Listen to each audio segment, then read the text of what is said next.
అందరికీ నమస్తే. నా పేరు నాగేశ్వరరావు. నేను యూట్యూబ్ ఛానల్ స్టార్ట్ చేశానండి. ఛానల్ పేరు వచ్చేసి నాగేశ్వరరావు జర్నీ. ఇందులో ట్రావెలింగ్ వీడియోస్ అన్నీ ఉంటాయి. రియల్ ఎక్స్పీరియన్స్ జర్నీ ఉంటుంది. జర్నీ ఇష్టం వాళ్ళు అందరూ ప్రతి ఒక్కరూ జాయిన్ అవ్వాలని కోరుకుంటున్నాను. వీడియో లాస్ట్ వరకు చూడండి, చాలా బాగుంటుంది, సూపర్. ఇప్పుడే ఉదయిస్తున్న సూర్య భగవానుడు చూడండి. ఫస్ట్ నీ వీడియో తీయాలని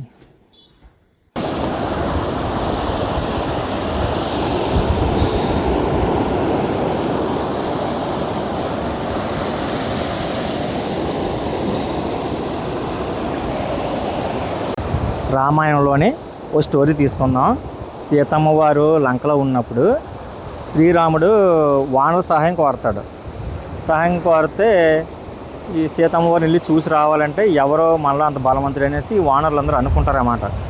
అనుకున్నప్పుడు అంత బలవంతుడు జాంబవంతుడు. అందులో అందరూ అంటారు, జాంబవంతుడు మీరే వెళ్ళాలి, అంత దూరం వెళ్ళాలంటే అనేసి అడుగుతారు.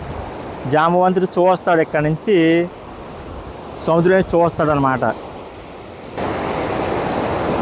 సముద్రం వైపు చూసి ఇంత దూరం నేను వెళ్ళగలనా, వెళ్తే అట్నుంచి రాలేనేమో అనేసి జాంబవంతుడు అంటాడు.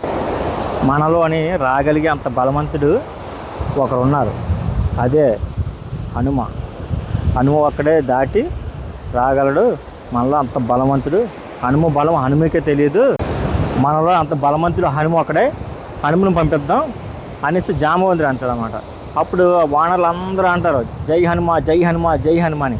అప్పుడు ఆ హనుమంతుడు ఎంత హైట్ ఎదుగుతాడంటే చాలా హైట్ ఎదుగుతాడు.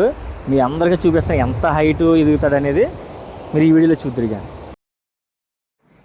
అక్కడ వానరులు అందరూ అంటారు, జై హనుమ, జై హనుమ, జై హనుమ అంటే ఆ స్వామి సుమారుగా అంత హైట్ ఎదుగుతారు అన్నమాట. చూడు ఎంత ఫాస్ట్గా ఎదిగారు, ఎంత ఎత్తి ఎదిగారో. మీకు ఫ్రంట్ నుంచి వచ్చి తీస్తున్నాను వీడియో, చాలా నీట్గా వస్తుంది. స్వామివారు చూడండి ఎంత అందంగా కనిపిస్తారో. ఈ స్వామివారు కాకినాడ జిల్లా ఎర్రవరం గ్రామంలో ఉన్నారు. ఎన్ఎస్పి రోడ్ ద్వారా. చూడు స్వామివారు ఎంత నీట్గా అందంగా కనిపిస్తున్నారో. వీడియో చాలా నీట్గా తీశానండి.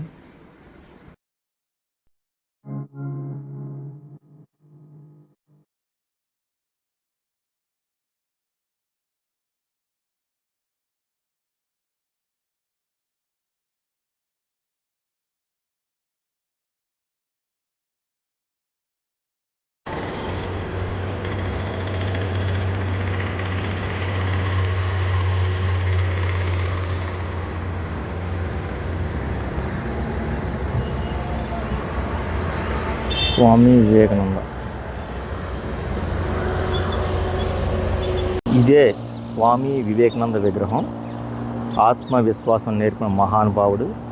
యువతకి ధైర్యం, లేచి నిలబడి లక్ష్యం సాధించండి అన్న ఆయన మాటలు ఇప్పటికీ మనకి మార్గదర్శకం. వివేకానంద స్వామి భారతీయులకు శక్తినిచ్చిన వ్యక్తి. ఈ విగ్రహం మనకు గుర్తు చేసేది ఒకటే, మనలోనే అపార శక్తి ఉంది. వివేకానంద సార్ చెప్పిన జీవన తథ్యం ఇప్పటికీ మన జీవితానికి ఉపయోగపడుతుంది. ఇప్పుడు మనం ప్రతిపాడులో ఉన్న వివేకానంద స్వామి విగ్రహం కోసం చూసాం కదా. నెక్స్ట్ అన్నవరం వెళ్దాం.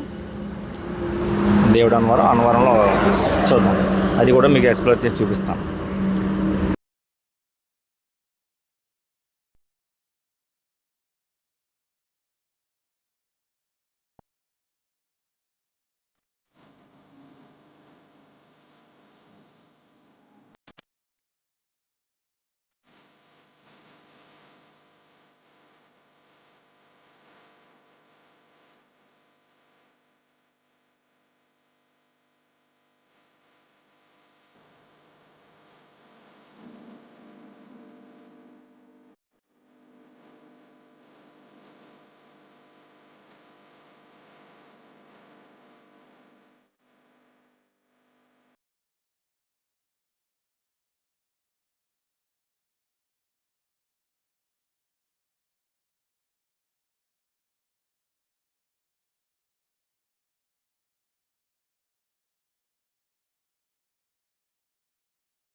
అన్నవరం సత్యనారాయణ స్వామి దర్శనం అయ్యిందండి. చాలా ప్రశాంతంగా అయ్యింది. ఇక్కడ చూడండి, ఇవన్నీ కూడా కళ్యాణం జరిగే ప్రదేశం అన్నమాట అండి. పెళ్ళిళ్ళ సీజన్ వచ్చిందంటే మాత్రం ఇవన్నీ అస్సలు ఖాళీ ఉండదు. ఇదంతా మొత్తం అంతా అసలు ఖాళీ ఉండదు. ఇప్పుడు సీజన్ కాదు, అందుకే ఎవరో కొంచెం తక్కువ ఉన్నారు.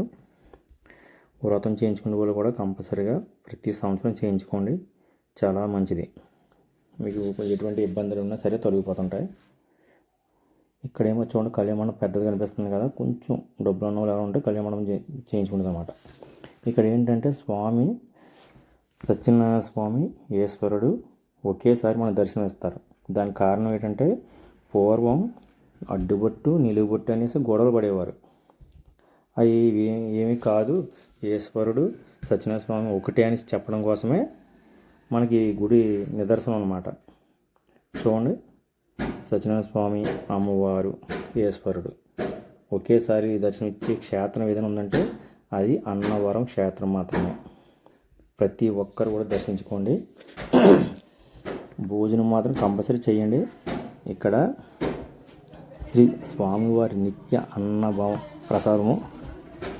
ప్రసాద భవనము. భోజనం కంపల్సరీ చేయండి. సాంబారు, కొబ్బరి చట్నీ చాలా బాగుంటుంది. నేను ఒకసారి చేసిన చాలా బాగుంది. అలాగే ప్రసాదం తీసుకున్నానండి.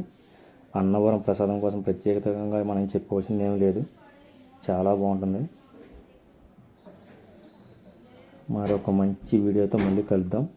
ఇది ఫస్ట్ టైం వీడియో కాబట్టి నెక్స్ట్ టైం